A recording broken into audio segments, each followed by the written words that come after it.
My name is Gibson, and I'm the creator of the Personal Development School.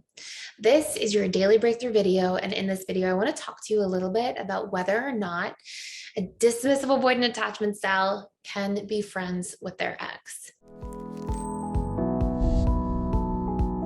So, I want to dive into this topic and really explore it together because I get so many questions about this on a regular basis. And I don't think there's just a one size fits all solution for this. And I also want to explore how to dialogue with somebody about this because, people's needs are different. People's past relationships are different. How long we dated somebody ago is different. Some people are co-parents with their ex. I mean, there's so many different situations. So to start this off, as a general rule, dismissive avoidants don't tend to be friends with their exes as much as other attachment styles. Does it happen? Yes. Is it a bad thing if it happens? Not necessarily. I think as long as there's really healthy boundaries around it, really healthy communication around it. I mean, sometimes it's unavoidable if somebody has a child with an ex, right? But what I do think is important is how we dialogue that out. And the reason, just so you know first, that dismissive avoidants are less often friends with their exes is usually because they just have a smaller emotional bandwidth, right? Like dismissive avoidants are not ones to need tons of deep connections everywhere because their emotional bandwidth is shrunken. They need more time with themselves than anything else. So one relationship can be a lot to manage, let alone another close relationship with an ex. Now, in certain cases with avoidance, and I would say this is a very small percentage of the time, sometimes I've seen that once a DA lets somebody in, similar to an FA, if you've actually really let somebody in, sometimes the DA relationship way later will attach into a friendship relationship, and they'll want to have that friend around because dismissive avoidants aren't usually vulnerable to many people. So when they are or have been, sometimes they sort of feel like there's still this connection with that person, oh, I can still connect to that person long term. So we do see certain cases where dismissive avoidants want to be friends with their exes, not for unhealthy reasons, although they can have unhealthy reasons for wanting to be friends with their exes, right? So I think what you're looking for first is there a really personal inherent meaning for a dismissive avoidant to be friends with their ex, right? Is it hey, this person was my friend for 10 years first, and then we dated for a short period of time and I still want the friendship? Is it that, hey, I dated this person for 10 years or 8 years and we fell out of love with each other, but we have remained close friends because we went through so much of life together, but that was also 10 years ago and there's no romantic feelings and we just chat on the phone once a month? Where are you at, right? Or is it, hey, you have 2 children with this person? And all these things are going to put that, those types of scenarios are going to likely put a dynamic in where there may be a friendship and it may not be this really bad thing. What makes the difference at that stage between good or bad is how your ex talks about it, how they are, how long ago they broke up with the person, and the boundaries that you have established with your ex as well around these things. So, when I say how your ex talks about it, what I mean is are they willing to discuss with you about it? Are you included? Do they, walk in when they're chatting with their ex on the phone once a month and say, oh, I'm just talking to so-and-so. And do they put you on speaker and let you say hi? Do they include you if they ever spend time with their ex? And so here, let's go into the actual parts that I think make it healthy.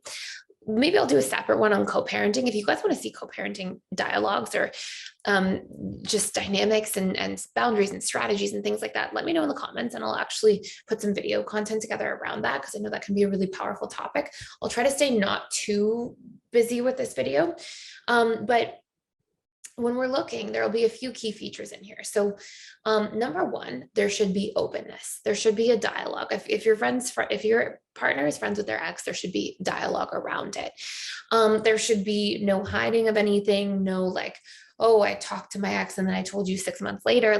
You should be included in the conversation. Number two, if they're spending time with them, you should be invited. You can opt out.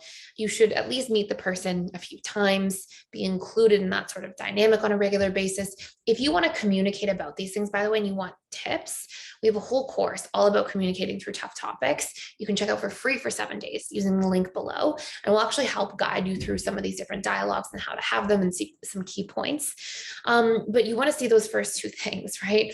Openness, being invited, being included, at least making sure you know the person.